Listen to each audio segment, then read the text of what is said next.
connais toujours le temps des cerises. C'est de ce temps-là que je garde au cœur une plaie ouverte. Mesdames fortune en mettant... Benjamin Biolay qui chante, c'est le temps des cerises. Oui. Parce que le titre du vous a livre pas échappé, de Jean-Pierre Daroussin, ben voilà, c'est une phrase extraite de cette chanson. C'est un des vers du temps des cerises, évidemment, et le souvenir que je garde au cœur. Donc, l'autobiographie de Jean-Pierre Daroussin s'intitule, je vous l'ai dit, Le souvenir que je garde au cœur, édition Fayard. Quel bonheur! Alors, il raconte sa vie, le petit garçon qui a grandi dans une famille très modeste. Papa était étameur, travaillait l'étain. Papa communiste, donc l'arrivée du réfrigérateur, l'arrivée de la télé, il y a tout ça. Et alors, l'univers, je vais vous dire, si vous aimez Pagnol, si vous aimez le cinéma de Robert Guédiguian et le cinéma de Jean Becker, vous avez tout cela dans ce livre. C'est plein d'humanité. J'en suis sorti très ému parce qu'en fait, le papa de Jean-Pierre Daroussin, il vient de décéder à l'âge de 96 ans et demi. Et quand il entame ce livre, le papa est encore là. Mais le papa devient sénile, il perd la mémoire. Donc en fait, il s'est dit, j'ai envie de tout imprimer, de graver pour l'éternité le parcours de mon père, tout ce que son père lui a inculqué.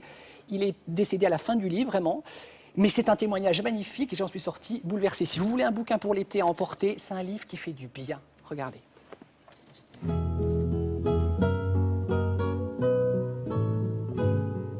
Bonjour Jean-Pierre Daroussin. Bonjour. Bravo d'abord pour ce bouquin. J'ai trouvé humain, j'ai trouvé touchant, j'ai trouvé sincère, authentique.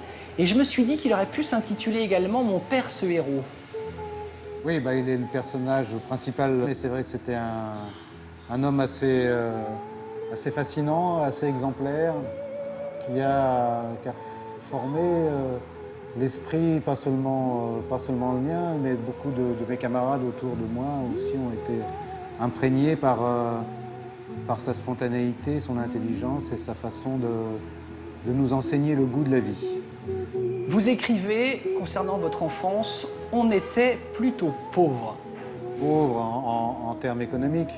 Évidemment qu'on était très riche en termes d'affection, en termes de tendresse, en termes de bienveillance. Par contre, évidemment, quand vous vivez à 4 dans 18 mètres carrés, il y a une vague armoire en plastique, il y a des lits superposés, un poêle, une table, une radio. Et je me souviens de l'arrivée du frigidaire. Et de la télé. La télé, alors là, la télé, on s'était agrandi. Quand on a récupéré ce pavillon qui faisait 45 mètres carrés, là, on s'est élargi considérablement et la télévision a pu prendre place dans le salon parce que d'un seul coup, il y avait un salon salle à manger. Un mot du titre, très joli titre, et le souvenir que je garde au cœur. Là encore, on va parler de votre père. Oui, bah, c'était...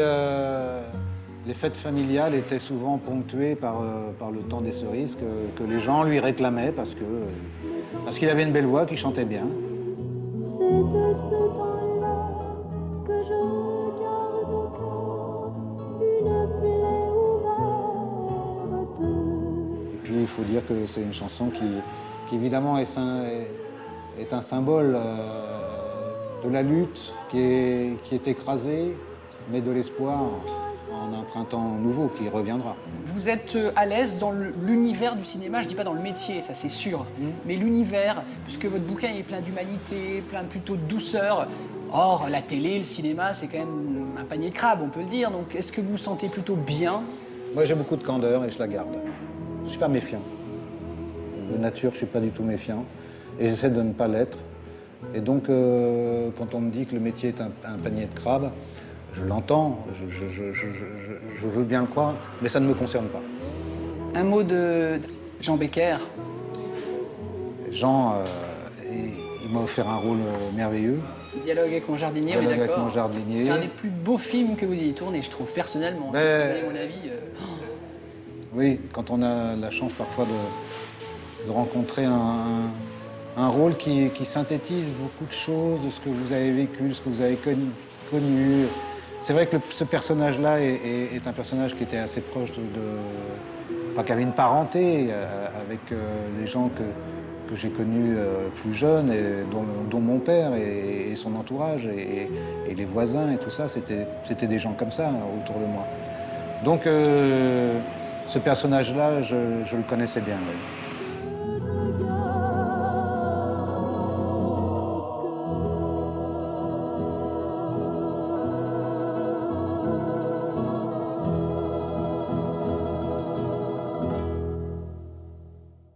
Damien Thévenot. Ah oui, ah oui. Ce livre et cette rencontre avec Jean-Pierre Daroussin. Prévoyez un petit mouchoir quand même, parce que c'est très triste. C'est beau, mais c'est... Voilà. Et puis Jean-Pierre Daroussin, c'est un homme qui est resté les pieds sur terre et qui est en phase avec ce qu'il est lui-même. Il y a des rôles qu'il n'accepte pas. Et voilà, on l'adore. Il le sait, on le lui a dit. Merci Damien.